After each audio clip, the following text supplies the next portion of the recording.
covers the earth, and gloom the nations. The Lord will shine upon you. God's glory will appear over you.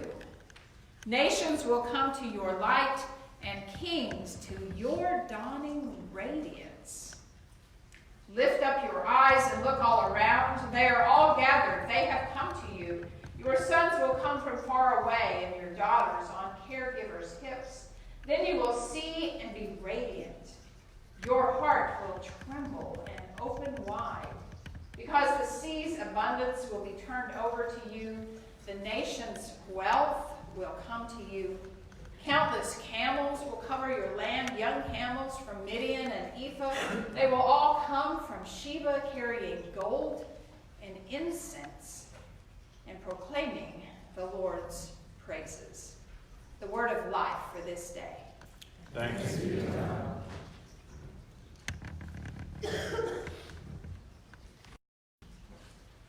So a while back, I heard an interview with Neil deGrasse Tyson, who is the famous astrophysicist, and he was complaining about a particular movie that showed a night sky, and this movie was to be set in one place. And when he looked at the stars in that sky, he knew in an instant it was the wrong sky. This was not the set of stars for that place, and he was just incensed that they had used a fake sky in this movie and that it was all wrong for the time of year and the location. And he knew that instantly because he knows the stars of the sky like he knows the back of his hand. And so he could tell immediately that something was off. And so imagine that the Magi were like that.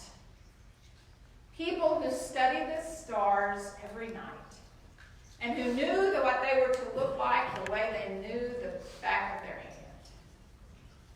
So that something new or something different would jump out at them and they would say, that's not right in the stars. So the story is told that some people who studied stars saw something.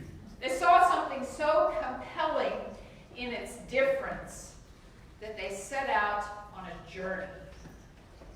They set out to find an explanation, a wonder that the stars in the sky had indicated to them. The ones on journeys may have left other stargazers behind. People who couldn't just up and go on some wild trek. People who had obligations, who had business, who had families, whose health wasn't good, but were also stargazers and also knew that something different was going on, but they couldn't go on this journey. Some did set out. They journeyed and they met others on the way.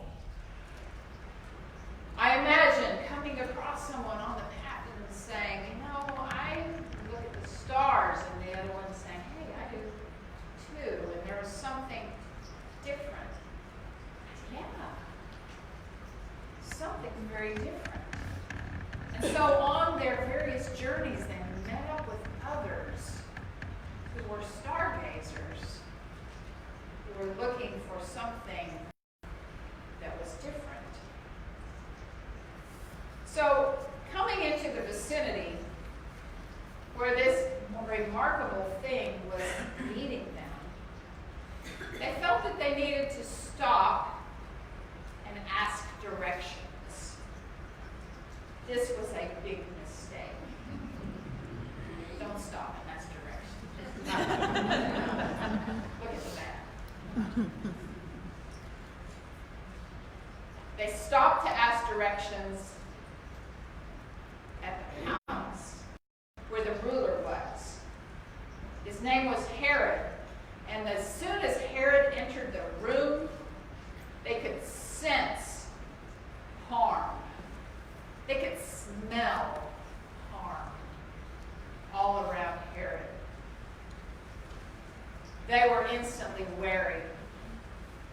They could tell that he was only going to look after himself and to harm others who might be in his way. To harm others whose ideas might be different than his. And they were confident that that was why they had made their journey. And so they found a king, a blessing, love in human form.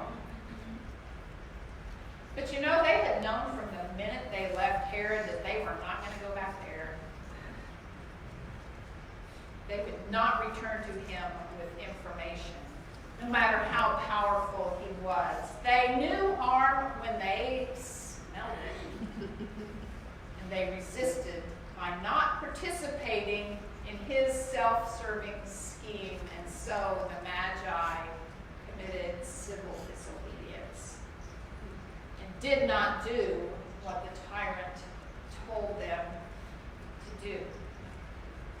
We are told that they went home another way. Now, the Magi represent the diversity of the world.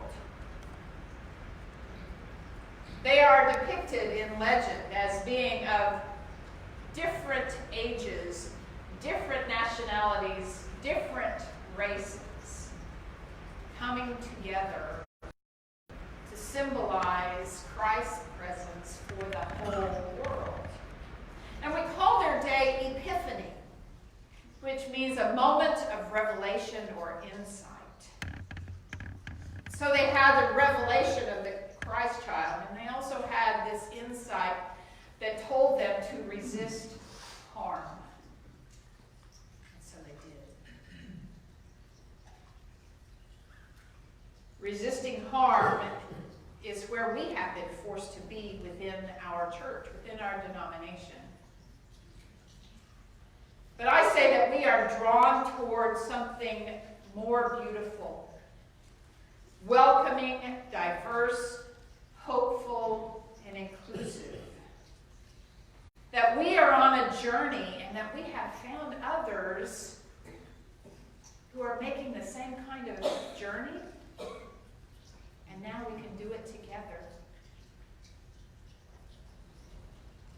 So are we stargazers? Do we have stars in our eyes? Are we realistic? I hope that we are stargazers. That there are stars guiding us toward hope-filled places.